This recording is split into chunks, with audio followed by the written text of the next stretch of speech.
వరంగల్ బల్దియా ప్రధాన కార్యాలయంలోని కౌన్సిల్ హాల్లో నగర మేయర్ గుండు సుధారాణి అధ్యక్షతన కౌన్సిల్ సమావేశం జరిగింది.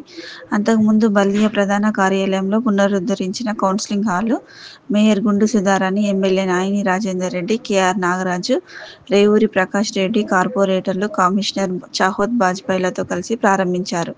నగర మేయర్ అధ్యక్షతన నిర్వహించిన కౌన్సిల్ సమావేశంలో ప్రవేశపెట్టిన 23 ఎజెండా అంశాలు, 135.29 ప్రవేశపెట్టిన కోట్ల అభివృద్ధి పనులకు కౌన్సిలింగ్ ఆమోదం తెలిపింది. రాష్ట్ర ముఖ్యమంత్రి రేవంత్ రెడ్డి వరంగల్ మహానగరం అభివృద్ధి కోసం కనీవినీ ఎరుగని రీతిలో నిధులు మంజూరు చేస్తున్నారని గుండు సుధారాణి తెలిపారు. ప్రజా ప్రభుత్వంలో అన్ని డివిజన్లకు నిధులు విరివిగా మంజూరు చేయడం జరిగిందని ఎమ్మెల్యే నాయిని రాజేందర్ రెడ్డి అన్నారు. ఈ సమావేశంలో MLC Baswaraj Saraiah, Baldia deputy mayor Rizwana Masood Shami, కార్పొరేటర్లతో పాటు బల్దియాకు చెందిన వివిధ విభాగాల ఉన్నత అధికారులు, ఎన్పీడీసీఎల్, పబ్లిక్ హెల్త్ శాఖ అధికారులు తదితరులు పాల్గొన్నారు. అభివృద్ధి అనేది వాళ్ళకి కనబడట్లేదు. రాజకీయాలకు అతీతంగా ఇచ్చినప్పటికీ కూడా ఇంకా అనవసరం విషయాలతోటి దాన్ని వాళ్ళు సమస్యని మాట్లాడకుండా అభివృద్ధిని చేస్తుంటే కూడా వాళ్ళకి నచ్చడం లేదేమో, అందుకే వెళ్ళిపోయారని భావిస్తున్నాం.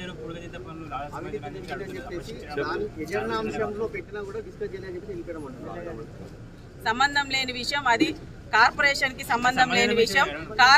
అదేదైతుందో ఇరిగేషన్ అధికారులకు ఉంది, దానికి మా గౌరవ శాసనసభ్యులు దానికి తెలియజేస్తున్నారు. చరిత్ర మీద చూస్తున్నారు. ఇవాళ వాళ్ళు బయటికి వెళ్ళిండ్రు అని అంటే భద్రకాళి అమ్మవారి మాడ వీధుల గురించి, అదేవిధంగా భద్రకాళి అమ్మవారి పూడికతీత గురించి వారు ఒకటి అడుగుతారు, ఒకటి చెప్తుంటారు, ఒకటి అడుగుతారు, ఇంకోటి చెప్తుంటారు. చెప్పేదాకా ఇదే ఓపిక ఉండాలి. ఇవాళ అది చేయటం వల్ల మంచి పేరు వస్తుందని చెప్పి సుమారు 9.5-10 కోట్ల రూపాయలు కేటాయించడం జరిగింది. దాంట్లో అవకతవకలు అంటాడు. అందుకే నేను ఏం చెప్తున్నా అంటే అసలే ఇక్కడ ఉండాలి, లేకపోతే ఇక్కడ ఉండాలి, అరికాల అట్టాటోతో మాట్లాడచ్చు, కానీ ఎక్కడ లేనితో ఏం మాట్లాడాలి? గతంలో టెండర్లు అనేది రింగులు చేసి ఎక్సెస్ చేసుకొని దుండుకొని తిన్నారు వీళ్ళు పందికొక్కల తిరిగా. నేను చేయలే ఆ పని. లెస్లా పోయి 10 రూపాయలది 8 రూపాయలకు 7 రూపాయలకు చేస్తామని లెస్లా చేసిన దాంట్లో అవకతవకలు జరిగినాయి అంటే మరి వాళ్ళకి మెదడుని మాట్లాడుతుండా లేక మాట్లాడుతుండా? వాళ్ళ మాజీ శాసనసభ్యులు కానీ వాళ్ళు కానీ ఆలోచన చెయ్యాలి. ప్రజలు కూడా వచ్చిన 9-10 కోట్ల రూపాయలు మరి ఎందుకు తీయలేకపోయినరు అంటే ఎండినాక నీళ్లు తీసిన తర్వాత నెల రోజుల వరకు పచ్చిగానే ఉంటుందా? మరి వర్షాలు నెల ముందు రాని వచ్చే ఆడికి కూడా ఇప్పటికి కూడా ఫైనాన్స్ క్లియరెన్స్ కోసం 17 కోట్ల రూపాయలు మేము అప్రూవల్ పెట్టుకొని కొట్లాడుతున్నాం తీసుకురావటానికి. మీ ముఖాలకు రూపాయి తెచ్చిన దాకా లేదు. భద్రకాళి అమ్మవారు బండి అంటారు, 1 రూపాయి రాష్ట్రంకెళ్ళి తెచ్చింది లేదు. కుడాలకెళ్ళి తీసుకొచ్చి పెట్టి మీరేదో రాష్ట్రంకెళ్ళి తెచ్చినట్టు కేటీఆర్ని పట్టుకొచ్చి కొబ్బరికాయలు కొట్టించి అట్టాసం చేసిండ్రే. 1 రూపాయి తెచ్చిందా చూపియండి, లెక్కలు తీయండి. మేము ఏది చేస్తే అది మేము చేసినాం, మేము కొబ్బరికాయ కొట్టినాం. మీరు కొబ్బరికాయలు కొట్టినా నాయన కొట్టేది ఎవరన్నారు మిమ్మల్ని? కానీ ఎందుకు తేయలే? నాయన బ్రిడ్జ్ కొబ్బరికాయ కొట్టామంటావు, కళాక్షేత్రాన్ని కొట్టామంటావు, మరి ఎందుకు చేయాలి? ఇన్నేళ్ళైనా మేము డబ్బులు ఫైనాన్షియల్ క్లియరెన్స్ లా కోట్ల రూపాయలు ముఖ్యమంత్రి రేవంత్ రెడ్డి గారు క్లియరెన్స్ ఇస్తే పట్టుకొచ్చి మేము నిలబెట్టి కట్టించడం మేము. అది మా గొప్పతనం. అది ఇవాళ పోయి చూడండి, హనుమకొండలో కానీ వరంగల్లో కానీ సిటీలో ఎక్కడైనా హనుమకొండలో చుక్క నీళ్ళు నిలుస్తుందా చూడండి. పోయి మీరున్నప్పుడు ఏం చేసిండ్రు? ఇదే వచ్చి మేము ఇక్కడ అన్నిట్లా బిర్యానీ ప్యాకెట్, ఆలు బిర్యానీ ప్యాకెట్లని తాళ్లు కట్టుకొని పోయి ఇళ్ల మీదకి పోయి పొట్లాలు ఇచ్చి వచ్చిన వాటర్ బాటిల్, బిర్యానీ పొట్టాలు ప్రజల కళ్ళకు అవపడతలేవా? ఇవి ప్రజలు చూస్తలేరా? మీకు అవపడకపోతే అందరికి అవపడే అనుకుంటారా? అలిగిపోయినావు. దేనికి అలిగిపోయినావు? మీ తిరిగేమన్నా ఎంత పర్సంటేజ్ లేని వర్క్ చేసినా మీరు? ఇవాళ ఆఖరికి అన్ని కబ్జాలు పెట్టుకుంటా పోయి జాగా లేకుండా చేసిన, ఇంటిగ్రేటెడ్ కాలేజ్ కావాలంటే స్కూల్ కావాలంటే కూడా జాగా లేకుండా చేసింది. ఇవాళ మేము ఇవాళ పెట్టిన ప్రభుత్వ స్థలాలకు ఫెన్సింగ్ పెట్టి ఇవ్వాలి, అన్నిటికీ ఇవాళ రేపటికెళ్ళి పెట్టా దానికి సపరేట్ బడ్జెట్ పెట్టండి అని చెప్పినాం. ఈ దొంగల భయానికి ఇవన్నీ వదిలిపెట్టి అక్కడ ఏది మాట్లాడకుండా ఏది లేకుండా బయటకు వచ్చి మేము ఖండిస్తాం.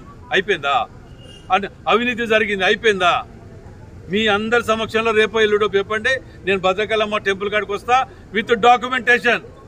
వీళ్ళ తిరిగే గాడ్ల బాణాలు అయ్యాం మేము, ఖైదాలు పట్టుకొని వస్తా, ఒక్కొక్క దానికి లెక్క చెప్పమనండి. సోయి సొక్కి లేదు. 20 ఏళ్ళు వెనుకపోయిన హన్మకొండని మేము 30 ఏళ్ళు ముందుకు పట్టుకొచ్చినాం. ఇవాళ కాజుపేట బ్రిడ్జ్కి ఎన్నడు కొబ్బరికాయ కొట్టిన వీళ్ళు, మొన్న తెచ్చిన 14. కాజుపేట బ్రిడ్జ్కి ఎన్నడు కొబ్బరికాయ కొట్టిన వీళ్ళు, మొన్న తెచ్చిన 14.5 కోట్లు నేను తెచ్చిన. 14.5 కోట్లు మేము ఎమ్మెల్యేలు అందరం కలిసి మేము సీఎం గారి దగ్గర పోయి రిక్వెస్ట్ చేసి ఉమ్మడి జిల్లాకు సరిపోయే వాళ్ళు కావాల్సిందని చెప్పి 14 డేట్లతో సహా ఉంటాయి కదా. గత ప్రభుత్వం చేసిన దానికి ఈ ప్రభుత్వం చేసిన దానికి డేట్లతో సహా జీవోలు ఉంటాయి. ఇది ఎవరి రిప్రజెంటేషన్ ద్వారా ఈ జీవో నెంబర్ వచ్చింది, పలానా నాగరాజు గారా పలానా రాజేందర్ రెడ్డి గారా ఇచ్చిన రిప్రజెంటేషన్ ప్రకారం ఈ జీవో ప్రకారం ఇన్ని డబ్బులు ఇస్తాను అని డేట్తో సహా ఉంటది. అయినా 2వ తరగతి చదువుకున్న ముఖాలకు వీళ్ళకేం తెలుస్తుంది వీటి గురించి? వీళ్ళకి ఎంతసేపు ఏమైనా కబ్జాలు కమిషన్లు ఈ దుకాణాలు తప్ప ఏమైనా ఉన్నాయి. 10 ఏళ్ళకి వెళ్ళి క్లియర్ చేయలేని మేము క్లియర్ చేస్తాం. ఇవాళ పెండింగ్లు అన్ని కార్పొరేషన్లో ఇన్నేళ్ళకి వెళ్ళి నడుస్తున్న దాన్ని రెనోవేట్ చేయించడం మేము, కార్పొరేషన్ పట్టుకొచ్చింది మేము, ఏది బిల్డింగ్ కోసం అప్రూవల్, పాలిటెక్నిక్ పట్టుకొచ్చింది మేము. వాళ్ళ కళ్ళకి అవపడతలేవా? నువ్వు ఏదంటే చర్చ ఉంటే నువ్వు చర్చ పెట్టు, మాట్లాడు, ఇది ఉన్నది ఇది లేదు అంటే నిజంగా తప్పు ఉంటే మేము సరిదిద్దుకుంటాం. నీ చర్చే లేదు, ఖండిస్తానం, బైకాట్ చేస్తానం, పోతానం. ఏదో పని ఉన్నట్టున్నది, ఆ పని ఎక్కడో ఏదో పైరవో పని ఇరు ఉన్నట్టు బైకాట్ చేసి అవతల పట్టారు. యూనివర్సిటీలో కూడా చూడండి, అది ఇంటిగ్రేటెడ్ స్కూల్. ఇంటిగ్రేటెడ్ స్కూల్ అంటే ఎవరికి సంబంధించింది? దాని హై టెక్నాలజీ తోటి 200 కోట్ల రూపాయలు పెట్టి 200 కోట్లు పెట్టి ఎస్సీ ఎస్టీ బీసీ మైనార్టీలకు సంబంధించినటువంటి స్కూల్ అది. అది నియోజకవర్గానికి ఒకటి ఇచ్చిండ్రు. అందులో ఫస్ట్ ఫేజ్లో 20 టెండర్ పెట్టమని మనకి ఇవ్వటం జరిగింది హన్మకొండకు.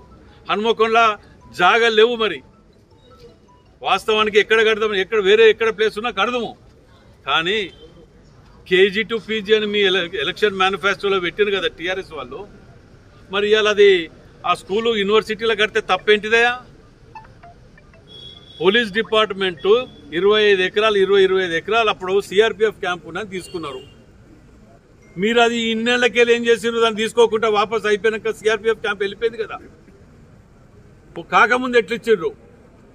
ఇవాళ చదువు గురించి, పేద పిల్లల గురించి మంచి స్టాండర్డ్ స్కూళ్ళలో చదవటానికి కోసం ఏర్పాటు చేస్తారని ఆ డిపార్ట్మెంట్కి ఇచ్చిన దాన్ని 15 ఎకరాలు కన్స్ట్రక్షన్కి ఇవ్వండి అని అంటే దానికి మాజీ ఎమ్మెల్యే శాసనసభ్యులు ఓ 2-3 ప్యాకేజ్ టీంలను పెట్టి ఆ యూనివర్సిటీల ధర్నా చేస్తున్నట్టే సిగ్గుచేటు, అవమానం. అది ఏ కాలేజ్ ఏ యూనివర్సిటీలో లేదా? ఉస్మానియాలో లేదా? ప్రతి యూనివర్సిటీలో సైనిక్ స్కూల్ కానీ ఇంకే స్కూల్ కానీ అవన్నీ మనం ఇంకేం స్కూల్ అంటారు వాటిని, మన మడికొండలో ఉన్న చూడండి గురుకుల్ స్కూల్ కానీ ప్రతి యూనివర్సిటీలో ఉన్నాయి. మన దగ్గర లేదు. అరే 200 కోట్ల రూపాయలు నీ జీవితంలో తేలేవరా నాయన, నువ్వు తేలేదు. మేము తీసుకొచ్చిన వాటిని ఎలగొడతా అంటే ప్రజలు క్షమించరు మిమ్మల్ని. రేపు అది కనుక ఏదైనా జరిగితే పూర్తి బాధ్యత టీఆర్ఎస్ వాళ్ళే. ఇంత అన్యాయం ఉంటుందా మీకు? మాట్లాడుతూ లేరని చెప్పి ఓ 10 మందిని పేమెంట్ బ్యాచ్లను పెట్టి దాన్ని మన వైస్ ఛాన్సలర్ దగ్గరికి పోయి మెమోడం నేను అందుకే ఓ పని చేయదలుచుకున్నా. రేపో మాపో పట్టణాభివృద్ధి కమిటీ నుంచి ఓ 10 మందిని కమిటీ అలాట్ చేస్తా. అందులో మీడియా సోదరులు ఒకరిని, ప్రొఫెసర్లను ఒకరిని, మన ఒక్కొక్క డిపార్ట్మెంట్ ఒక్కొక్కరిని మేధావులను పెట్టి ఓ 10 మందితో కమిటీ చేస్తా. వాళ్ళే నిర్ణయించమనండి. ఎంత అన్యాయం అదైతే వస్తుంది. యూనివర్సిటీలో వాటికి చేస్తాం, ఇంటిగ్రేటెడ్ స్కూల్ తీసుకొద్దామంటే వాటి చెడగొట్టాలి. మహిళలకు బస్ ఎక్కాలంటే ఆటోలను రెచ్చగొట్టాలి. మీ జీవితం మీ బతుకులు ఎన్నడూ చేయలే. ఇవాళ మేము 18 నెలల్లో, మీరు 10 ఏళ్లలో చేయలేనిది 4 గంటలు చేసి చూపించాం. ఇప్పటికైనా మారబండి, బుద్ధి తెచ్చుకోండి. ఇంత బుద్ధి రాకపోతే ఎట్లా? రాబో రోజుల్లో ఫ్రెండ్స్ వస్తే ఎలాంటి చర్యలు తీసుకుంటున్నారు? అంటే భద్రకాళి చుట్టుపక్కల మునిగింది కదా, ఈసారి ఎలాంటి చర్యలు తీసుకుంటారు? భద్రకాళి అమ్మవారి దగ్గర మేము కూడా ఏం చేస్తున్నాం, కొన్ని దిక్కుల బాటిల్ నెక్ ఉన్నది, పోతన నగర్ ఉన్నది. ఆడ మీద కట్ట మీద బాటిల్ నెక్ తిరుగున ఆడుకొచ్చి దామది అక్కడ వారిని వెకేట్ చేసి వారికి డబుల్ బెడ్రూమా వాళ్ళకి ఆల్టర్నేట్ అకామిడేట్ చేసి దాన్ని క్లియర్ చేస్తే కొన్నిట్లలో పరిష్కారాలు దొరుకుతాయి. ఈ అన్నిట్లలో పోతే డబుల్ బెడ్రూమ్లో కూడా అన్లైఫ్ పుల్లలు పెడతారు. పోయి ఆడ 4 దోలుతారు, 4 పట్టుకొని వాళ్ళు ఈ కాలనీ వాళ్ళు 2 కాలనీల వాళ్ళు సార్ మా లిస్టులోకి ఇవి అంటే నేను చెప్పిన ఆ లిస్టు ఎంక్వైరీకి పంపుతాం, ఆ లిస్టులలో ఉన్న వారికి ఎలిజిబిలిటీ ఉన్న వాళ్ళకి తప్పకుండా ఇస్తామని చెప్పినాం.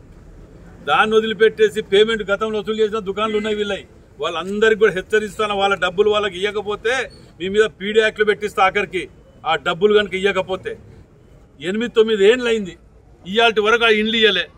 16 నెలలకెళ్ళి 18 నెలలకెళ్ళి 50 సార్లు రివ్యూ మీటింగ్ పెట్టి ఆడికి కొలికి పట్టుకొచ్చి రేపు మాపో ఇస్తాను. దానిని ఆ పేమెంట్ బ్యాచ్ ఇచ్చిన కలెక్టర్ గారి దగ్గర తోలుతాం. అక్కడనే పెట్టండి, కమిటీ చేసి పెట్టండి, అదే తేలిపోద్ది కదా. అవేమి లేవే.